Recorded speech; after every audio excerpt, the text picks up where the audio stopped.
रामजी राव एक स्कूल में जाते हैं और उस स्कूल में बात करते हैं कि भाई मुझे अपने बेटे को पढ़ाना है।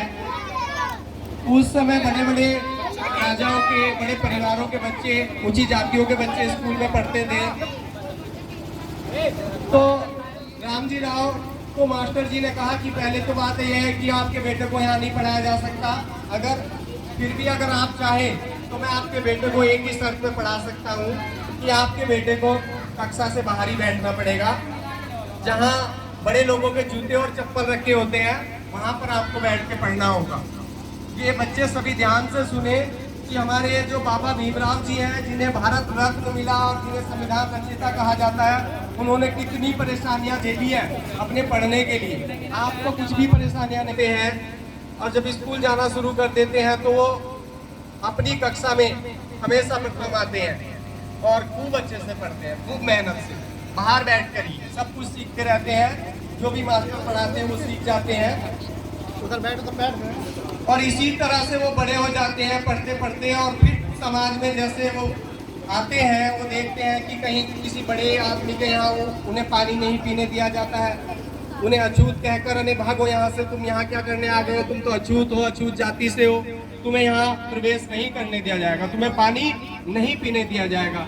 आज क्या ऐसा है किसी समाज में? हमारे यहाँ नहीं है, ऐसा कम ही देखने को मिलता है। आज हम किसी भी समाज में जाकर, किसी के घर भी जाकर पानी पी सकते हैं। अम्बेडकर से बदलकर अम्बेडकर कर दिया, तभी से इनका नाम अम्बेडकर हुआ और तभी से इन्हें अम्बेडकर कहा जाने लगा। विषय में मास्टर डिग्री ली और 3 विषयों में इन्होंने पीएचडी की, जिसमें हमारा पॉलिटिक्स यानी कि राजनीतिक और अर्थशास्त्र और लॉ। इन्होंने डॉक्टर, इनके आगे जो डॉक्टर लगा वो इसीलिए लगा क्योंकि इन्होंने 3 विषयों में पीएचडी की डिग्री भी ली, और इसीलिए हम कहते हैं डॉक्टर भीमराव अम्बेडकर, जिनकी आज हम जयंती मना रहे हैं। और इसी बीच जैसे कि आगे बढ़ते रहे और जैसे हम बात करते हैं आज़ादी के पल की, जब हमारा देश आज़ाद हो जाता है तो ये देखा जाता है कि भाई संविधान का निर्माण कौन करे, संविधान कौन करे। इतना पढ़ा लिखा कोई हिंदुस्तान में उस समय नहीं था जो संविधान का निर्माण कर सके। सबकी नजरों में बाबा साहब को लिया गया और बाबा साहब को आमंत्रित किया गया और उन्हें प्रारूप समिति का अध्यक्ष नियुक्त किया गया। तब उन्होंने संविधान की रचना करना प्रारंभ किया, लेकिन आप सब जानते हैं कि संविधान को बनाने में 2 वर्ष 11 महीने और 18 दिन लगे थे। तो इन्होंने इतना समय लिया, उसकी भी एक वजह थी, क्योंकि ये चाहते थे कि हमारे संविधान में किसी भी प्रकार की कोई त्रुटि ना रहे और हमारे जो पिछड़े वर्ग हैं, दलित लोग हैं, उन्हें कोई आगे परेशानी ना आए उनकी शिक्षा में, दीक्षा में, क्योंकि ये हमारी छोटी जाति जो थी ये काफ़ी गरीब थे। तो इसीलिए इन्होंने उसमें हमारे मूल अधिकार भी निश्चित किए, जैसे पढ़ने का अधिकार, शिक्षा का अधिकार कह सकते हैं, स्वतंत्रता का अधिकार, सबको अपना धर्म बनाने का अधिकार, संपत्ति का अधिकार भी उसमें सम्मिलित था, जो कि अब हटा दिया गया है।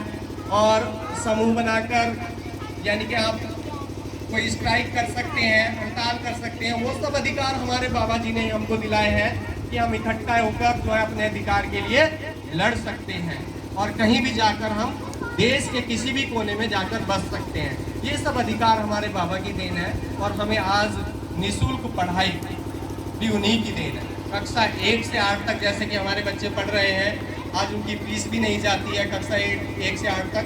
यही नहीं, ये केवल हमारे सरकारी स्कूलों में ही सुविधा नहीं है। अगर हमारे सब लोग जागृत हों तो ये इंग्लिश मीडियम में भी हमारे लिए सुविधा है। हमारे छोटे बच्चों के लिए, छोटी कास्ट के बच्चों के लिए ये सुविधा उपलब्ध है, वो इंग्लिश मीडियम में भी पढ़ सकते हैं और उनकी फ्री पढ़ाई वहाँ पर होती है। और मैं बताना चाहूँगा, जैसे कि बाबा भीमराव अम्बेडकर जी की हम 132वीं जयंती मना ही रहे हैं, तो इन्होंने हमारे लिए देखिए कितने बलिदान दिए हैं और हम सब इनका नाम लेने के लिए भी हिचकिचाते हैं और हम शर्माते हैं कि कोई हमें चमार कहेगा, कोई दलित कहेगा, कोई ये कहेगा। उस चीज़ से हमें आज समाज में नहीं डरना चाहिए। हम समाज के किसी भी दर्जे में, किसी भी वर्ग में हम आज स्वतंत्रता से बोल सकते हैं, अपने अधिकार को मनवा सकते हैं, क्योंकि ये हमें अधिकार मिले हुए हैं।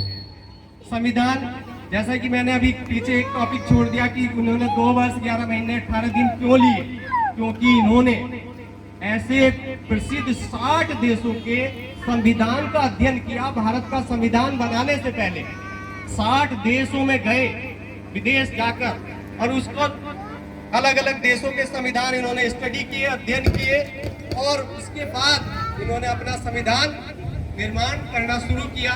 इन्होंने हमारा संविधान 26 नवंबर सन 1949 में कंप्लीट कर दिया और 26 जनवरी सन 1950 को इसे लागू कर दिया गया। स्टैंड ले आता है हमारे लिए काफी स्टैंड डालता है, जैसे कि हमारा तिरंगा ले जा, झंडा दीक्षित को ले जा। उसमें तिरंगे झंडे में जो चक्र है ब्लू कलर का, नीले रंग का, वो भी बाबा साहब की देन है। और जो हमारा मजदूर वर्ग है जो काम करते हैं, पहले इनसे 14 घंटे 12 घंटे तक काम कराते थे लोग, अगर 8 घंटे जब से हमने काम करना शुरू किया है वो भी इन्हीं की देन है।